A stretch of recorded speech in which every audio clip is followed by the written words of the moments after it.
kurang lebih hampir sama aslinya gitu. Jadi dia secara kayak Aska aslinya. benar itu betul. Eksplosinya sama. Itu harus cool nih. Gitu. Jadi kayak karena udah diperkenalkan dengan karakter mereka aslinya seperti itu, tinggal kayak gimana caranya aku merespon. Derby kan juga jadi Aska menjadi Derby dan Derby menjadi Aska sama aja juga gitu kan. Jadi no acting at all. Apa juga? Sama aja lo kayak Aska. Nah, jadi sebenarnya Aska itu karakternya itu memang di build itu berdasarkan karakter asli di Dimas Anggara.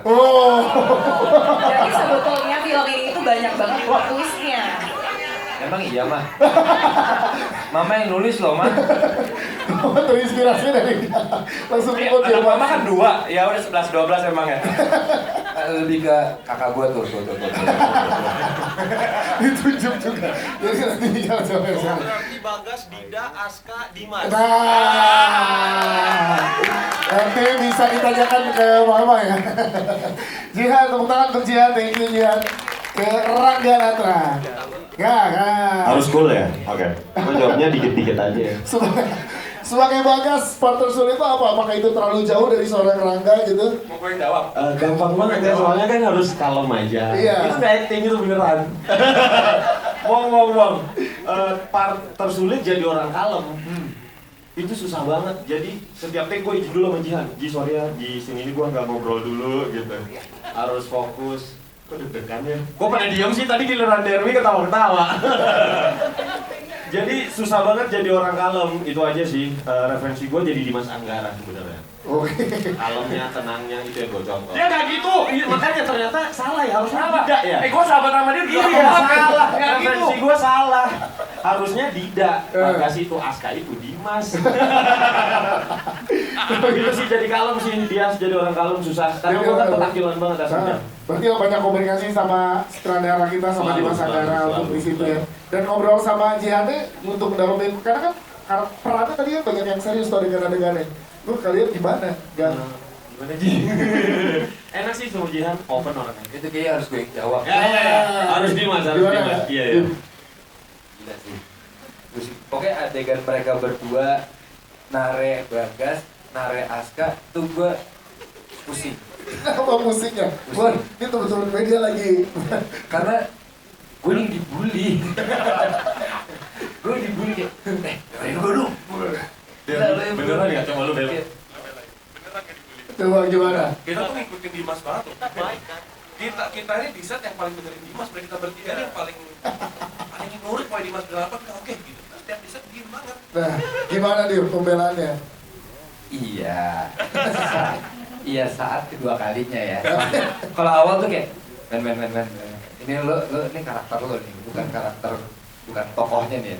Gue masuk set langsung jadi Aska kan. Emang begitu. Karena emang itu diri lo. Oke, jadi seru lah ya.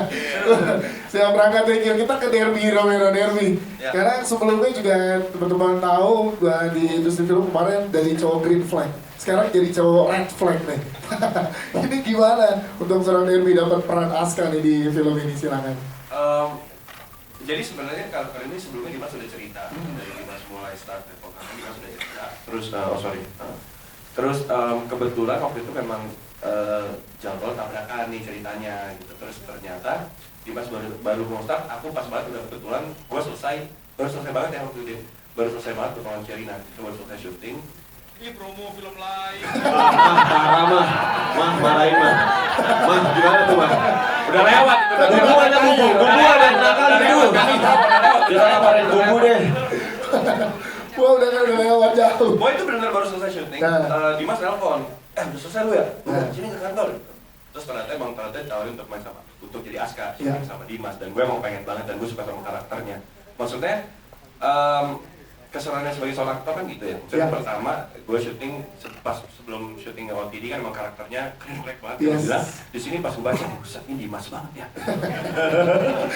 Ini jadi kuat sama teman-teman media loh. Karakter Aska Dimas banget. Jadi Enggak, sabar banget. Pas gue baca maksudnya kan ini bertolak belakang banget dengan apa yang baru saja gue mainkan. Jadi gue senang banget ini tantangannya menurut gue di situ. Terus gue bilang sama Dimas, ayo gitu, dan itu langsung start Prep dan lain-lain, gue banyak banget discuss sama Dimas gimana cara mainin Aska gitu, sampai dapet Askanya. Yes, ya kan sahabatan juga, berteman lama sebagai seorang aktor juga barengan gitu, ngelihat di direct sama seorang Dimas Anggara gimana waktu pada saat di sana untuk Dimas Anggara karakter sutradara seperti apa sih dari kacamata seorang sahabat dan juga rekan kerja? Oh Dimas, Lu jangan bunuh karakter gue. ini mau bagus, ya. Istri gue lagi keluar, jangan sampai semua tahu. Ini mau bagus-bagus ya, ya. Ada di sini istrinya. Ada di sini. Ada tuh Nadim. Gue udah bilang kan, Aska tuh Dimas. Oke. Enggak, gue bercanda. Gue bercanda. Oh Dimas sebagai sutradara, Ya. gue seneng banget. Gini, gue tuh dari awal Dimas cerita, gue tuh semangat banget untuk masuk. Kenapa? Karena satu, Dimas tuh sahabat gue. Ya. Kedua, gue pengen banget ada di situ di proyek perdananya Dimas sebagai sutradara. Gue pengen banget main gitu. Dan pada saat kita masuk ke Preps dan lain-lain, gue ngeliat, wah emang Dimas tuh udah satu jadi sutradara. Oke. Dan dia ngedirect kita juga dengan gayanya dia sendiri. Tepuk tangan dong buat Dimas. Yes. Dia udah tahu apa yang dia mau, dia udah tahu goalnya di mana, every scene gitu. Kayak setiap set dia tahu, setiap masuk ke set dia juga udah tahu apa yang harus dikerjain pemain-pemainnya gitu, apa yang harus kita lakukan. Dan kita dari awal udah ngebahas titik per titik semuanya gitu. Jadi emang detail banget, Dimas detail banget. Dan yang gue seneng juga adalah Dimas benar-benar bisa.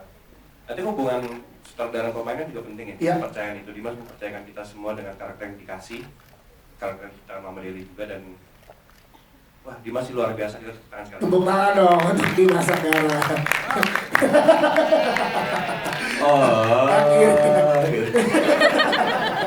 Terima kasih Dewi Romel. Kita ke Asmara Abigail. Ini dia. Tandain lu nih. Ya, fans ini banyak ternyata ya. Sin ice cream ya?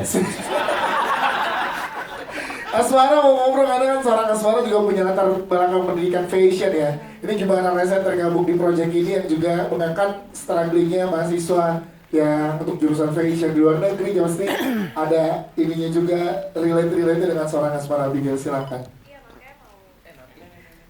makanya seneng banget diajak proyek ini sama Dimas dan Mama karena rasanya nostalgia banget tapi dengan teman-teman kampus yang berbeda. Pokoknya seru, garing ya di gue. Aku masih dijawab. Jadi seru ya, nostalgia dengan Derby ngasih beban tadi. Terus gimana karakter ini tuh kan ada pengkhianat lah, terus ada ininya juga, plot twistnya banyak lah untuk di karakternya seorang Asmara di sini. Itu gimana ngobrol sama Dimasnya dan juga Mama Deli untuk karakter dari seorang Asmara? Ya kayaknya Luni di sini kayak kasih warna yang berbeda aja di antara teman-teman perempuan lainnya. Memang adalah perempuan-perempuan kayak gini di setiap pertemanan dia. Oh, betul Luni, betul. Kenapa lupa ada? Betul, kenceng semua ya. Terus. Jadi senang aja bisa mewakili Kenapa karakter sih itu. poster banget, sih poster. Terus gimana? Asmara silakan. Ya, pokoknya aku ya dapat kesempatan untuk memerankan karakter perempuan yang seperti itu di film OOTD, ya aku senang banget. Yes, itu dia Asmara Abigail, tepuk tangan untuk Asmara, terima kasih. Kita ke Givina, Givina, ini juga sangat luar biasa perjuangannya. Ini gimana saat kamu mendapatkan karakter ini yang diberikan dari Mama Deli dan Dimas untuk seorang Givina nih, karakter Mala nih. Silakan. Selamat sore semuanya. Wah gila. Belum. Baru selamat sore. Mohon maaf saya nggak bisa ngelawak ya, jadi beban komedinya di Kak Derby aja gitu. Pengorbanan sih sebenarnya aku tidak merasakan itu sebagai pengorbanan ya, karena selama menjalani prosesnya itu sangat menyenangkan. Tapi memang untuk karakterku sendiri, aku punya PR saat itu, yaitu menurunkan berat badan. Karena ceritanya karakter Mala itu sendiri, itu sebagai model yang struggle di UK. Dan kebetulan menjadi salah satu saksi hidup dan juga proses hidupnya Nare, anjay. Sorry. Gue bangga sama gue, biasanya gagap. Kalau dari kacamata seorang Givina memandang Mala di persahabatan seperti apa sih dalam film ini? Mungkin Mala tuh sama seperti Luni, pasti ada yang jenisannya kayak Luni, tapi pasti juga ada yang jenisannya kayak Mala, yaitu agak gue.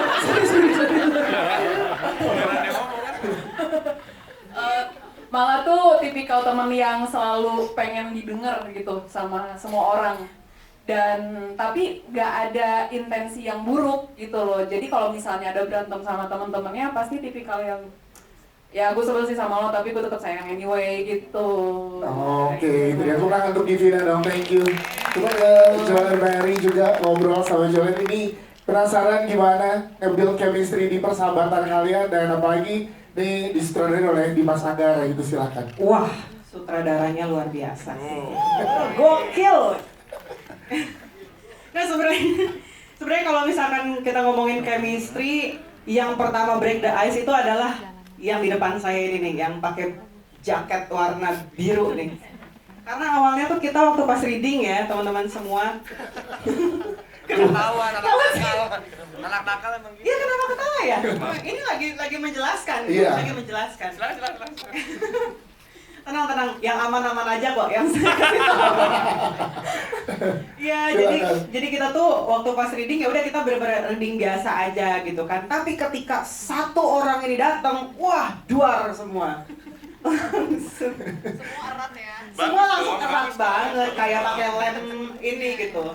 Derby adalah Pengerat semuanya ya. Betul. Nah. Tepuk tangan untuk Derby. Kalau dari sana Jolen memandang karakter kamu sendiri seperti apa? Karena kan berat juga perjuangannya, tadi sempat ada si curhat juga gitu. Iya. Silakan. Jadi aku memandang karakter Danti ini sebagai seseorang yang ya she's quite struggling lah ya, dengan dia yang sebagai sandwich generation, dia punya beban dan tanggung jawab yang berat sekali gitu. Tapi at the end of the day dia bisa menjadi teman yang baik untuk seorang Nare. dia bisa menjadi teman yang baik untuk seorang Nare gitu. Lalu kemudian she's quite apa ya, dia tuh quite cheerful tapi dia sebenarnya juga pemerhati. Jadi awal-awal kan dia tidak memberikan banyak komentar tapi dia memerhatikan gitu. Akhirnya sampai di scene yang sangat-sangat aku sukai gitu. Yang tadi. Siap. Terima kasih tepuk tangan untuk Jolen, thank you. Kita ke Mbak Shalomita. Mbak Mita sebagai orang tua tadi kita dapat juga nih beberapa di sini yang tahu perasaannya sebagai seorang ibu melihat anaknya jauh kuliah di luar negeri dan kembali dengan berita yang sangat luar biasa. Itu gimana dapat perannya? Dari silakan Mbak Mita. Ibu kan scene-nya biasanya nggak banyak ya. Ini biar kalau mereka yang bekerja keras, saya yang senang-senang aja ketemu mereka sekali-sekali. Tapi mendapatkan kebahagiaan berkumpul sama mereka. Tapi dikasihnya kok ya scene itu berat amat yang terakhir itu sampai ya Allah Mas gimana nih. Kebetulan aku punya anak umur 20 tahun. Cewek nomor 1 tuh. Cewek nomor 1 lah di atas cowok. Jadi langsung situ Ji waktu itu Mas yang dan dia gila kan di sini tuh. Dan nonton kan semua ya? Udah. Iya kan, barusan udah nonton kan. Itu scene-nya gila. Jihan dari kita masuknya aku sama Indra, dia mukanya udah kayak beneran kayak kejadian gila situ. Jadi aku sama Indra dua-duanya tuh udah liat-liatan belum mau gitu, udah mau nangis deh.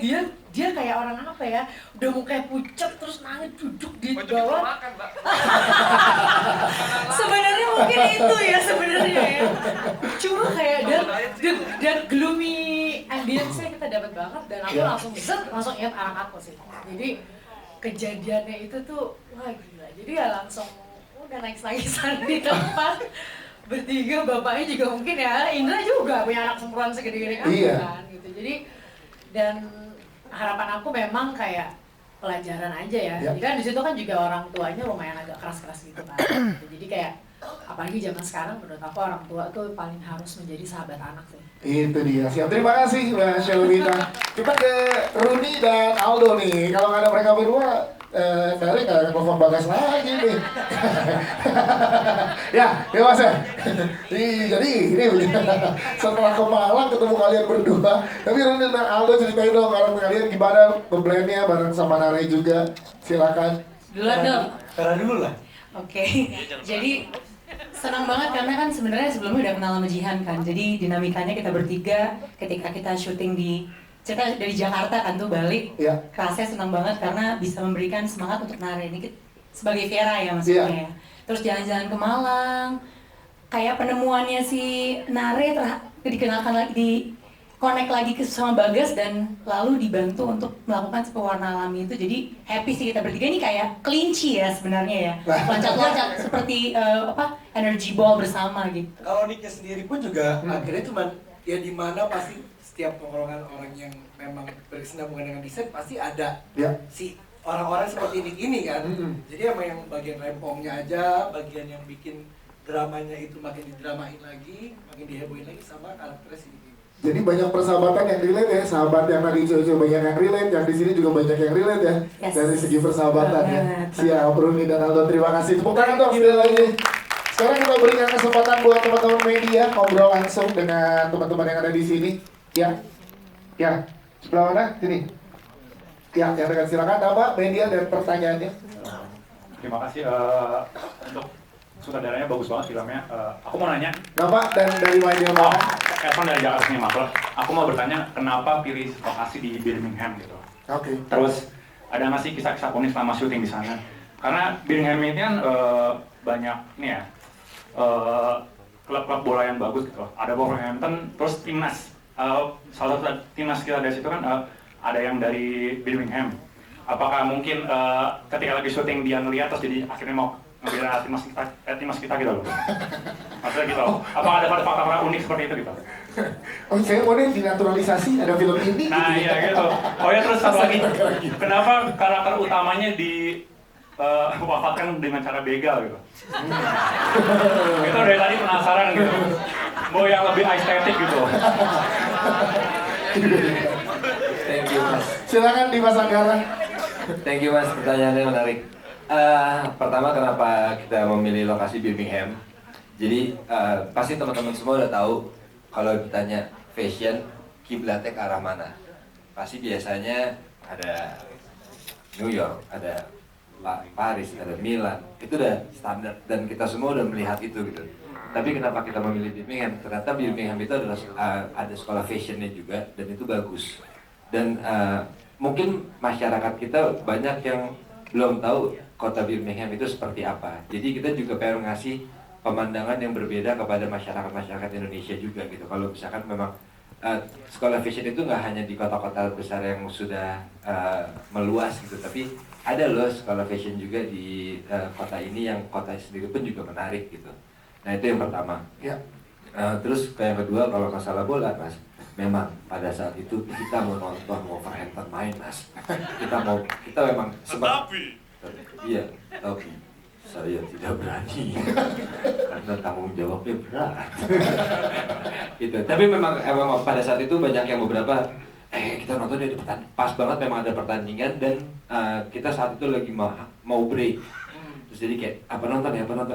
Ya udah yang mau nonton deh, gue enggak nih, gue takut nih, gue harus mikirin ini dulu nih. Jadi memang ya itu salah satunya juga. Dan ayo timnas kita harus. Amin. Yang terakhir? Terus yang terakhir kenapa begal? Disuruh 30. Sebenarnya itu kita juga udah diskusi sama Mama Deli dan itu adalah pengalaman yang memang ada dan terjadi kepada keluarga saya. Kakak saya adalah korban begal gitu. Dan kita kenapa kita nggak dengan cara yang lain? Karena memang begal itu kan sempat lagi hits lagi ramai maksudnya lagi barak ya, begal lagi barak ya. Lagi banyak gitu kan. Nah, dan kalau misalkan kita bikinnya ada actionnya, pasti kan jadi kayak oh iya action. Tapi kalau ternyata begal, ya kita mau mengangkat bahwa memang begal lagi tadi apa tadi? Lagi marah. Nah, begal lagi marah, terus sama ada surprise di begal dan itu memang kejadian kepada kakak saya, itu kejadian beneran. Oke. Kebetulan kakak saya nggak mengalami seperti Bagas ya, masih ada di situ. Cara kak. Thank you. Oke, siap, terima kasih Dimas Anggara. Selanjutnya silakan, ada di sebelah mana? Silakan boleh dibantu oleh teman-teman publicis. Ya, saya Kita dari reporter.id. Saya cuma pengen menyayangkan aja ada satu adegan yang ada kekerasan. Seandainya tanpa itu keren banget itu dari pertama sampai terakhir keren banget. Saya ada kekerasan, ada bunuh diri misalnya, ada yang ditamparin misalnya. Tanpa itu hilangin aja keren. Saya kira mungkin sekiranya mau ditayangkan sebaiknya dihilangkan saja supaya lebih eskapis. Itu aja kesan saya. Pasti. Opini yang mau bertanya, tapi udah sayang kalau tinggal. Terima kasih. Silakan apa media dan pertanyaannya. Oke, selamat sore. Nama saya Kumin Laila dari Fox Pop. Sebelumnya selamat buat Mas Dimas. Ini film pertamanya. Fresh ya Mas ya. Dan kesan saya film ini tuh pop culture-nya kena sih. Bagi saya ya. Bagi saya pop culture-nya kena. Pertanyaannya itu yang pertama, apa yang membuat Mas Dimas itu maksudnya mau menggarap film layar lebar pertama ini terkait dengan fashion dan udah gas aja gitu ya maksud terkait film ini. Pertanyaan yang kedua, apakah melakukan sebuah riset dulu? Maksudnya entah itu terhadap peminat film di Indonesia terkait dengan film ini ataupun riset-riset yang lainnya mengenai film pop. Itu aja sih dari saya, terima kasih. Terima kasih, berarti Dimas sutradara pop culture. Iya, itu. Silakan. Terima kasih. Yang pertama, kenapa fashion? Karena fashion it's in my blood. Ya. Cool. Itu cara ngomongnya Rangga. Bagas biar cool. Fashion. Yang pertama ini memang ya. Kenapa fashion? Kebetulan Mama Deli adalah seorang model dulu lama. Ya, jadi seni udah dari Mama Deli dan Mama Deli dari seorang model dan dia memang memiliki ide untuk membuat film dengan mengangkat tema Indonesia, terutama desainer itu, dan memang lingkungannya juga banyak. Tapi mungkin kalau untuk lebih jelasnya mungkin Ibu Deli bisa lebih menjawab ya untuk fashion itu. Ayo lo. Dan kenapa saya mau gas aja? Karena ini adalah salah satu kesempatan buat saya yang dipercayakan untuk menjadi debut pertama saya di fashion gitu, di film. Kok di fashion sih? Iya, salah ngomong jadi. Mau minum nggak, Dim? Gue udah nggak minum biar. Air putih. Oh, air putih. Nah, itu ya. Ntar gue lupa nih. Ya, terus memang ya habis itu ya memang karena ini kesempatan buat saya juga dipercayai untuk menjadi sutradara. Jadi saya ayo dan memang ya jadi itu memang waktu dan memang impian saya untuk menjadi sutradara dulu. Habis itu pertanyaannya apa ya? Yang kedua, apakah ada riset dulu untuk peminat film Indonesia terhadap apalagi nih beda genrenya drama fashion? Ya, kalau masalah riset pasti ada ya Maya, karena memang konsep ini itu dari 2020 mama saya memikirkan ini gitu, dan memang risetnya juga panjang sampai ke Jogja, ke Malang, ke keliling terus sama teman-teman desainernya juga diskusi mencari, dan ternyata memang fashion itu adalah polutan termasuk polutan terbesar, sumber polutan terbesar nomor berapa? 2 ya Pak ya? Nomor 2 di dunia gitu. Dan itulah yang ternyata secara leluhur tradisi kita di Indonesia itu dari zaman dulu kita udah zero waste, udah teknik-teknik kita pewarna alamnya kita tuh dari dulu tuh udah bagus gitu. Tapi ternyata karena ada globalisasi jadinya ada kimia yang jadi polutan, dan itu yang ternyata ibu saya pengen mengangkat. Itu risetnya lumayan panjang. Boleh dilanjutkan Mama Deni? Boleh. Bapak mungkin mau menambahkan, silakan. Sudah lengkap sama Dimas. Pasti research. Riset dulu pasti ya. Yes, itu dia, siap. Terima kasih. Ya, terima kasih. Bapak dan juga Dimas penjelasannya gitu ya, Mbak. Oke. Selanjutnya ada lagi? Silakan nih di tengah. Yes. Sini nih, tengah, Mas. Ini nih. Nah, ini dia. Boleh minta tolong mic-nya di estafet. Nah, silakan nama media dan pertanyaannya. Halo, selamat sore. Congrats buat Dimas buat filmnya. Saya mau nama dan komentar sedikit. Nama saya Yovan dari Nontoners. Mau bahas tadi soal film ini Bu Deli ya. Mama Deli banyak banget yang mau ceritain ya. soal seks, soal abusive relationship, soal suicidal, soal hubungan romans antara Jihan dengan Rangga, terus kemudian juga fashionnya. Saya di awal film tadi terbawa dengan fashion karena memang bagus banget, dan itu salut banget sama desainer yang dipakai di film ini, karya-karyanya. Terus shifting filmnya di tengah film tuh shifting jadi drama, dan itu saya kaget juga sih sebenarnya. Ini Dimas gila juga nih, bisa juga bikin kayak begini nih. Emosionalnya terus terang saya kaget karena dari awal kayak dibawa ceria gitu romcom. Terus ada saya mau tanyakan dikit, di tengah film tuh ada perubahan turning point-nya si Rangga pas ketemu Jihan di kafe. Itu ada satu shot yang saya nggak tahu nih apakah Dimas atau Pak Fauzan ya, kameramen ini.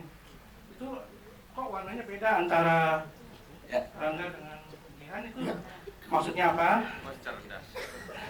Kemudian ya tadi saya juga kaget sih soal begal itu. Saya tinggal di Bekasi, begal banyak banget. Tuh, pengalaman kan? Tapi kaget kan? Lagi hits kan? Kaget juga karakternya digituin, benar-benar kaget. Itu dibilang plot twist ya plot twist. Kaget juga itu sampai sebegitunya sih Jihan, dan saya ngikutin karir Jihan dari kamu Gossip Girl kali ya, saya nonton itu aktingnya tambah bagus. Dia carry banget film ini dari awal sampai akhir, carry banget dari yang ceria sampai yang sedih ini. Kayak dia harus banyak main film lagi. Amin. Siap.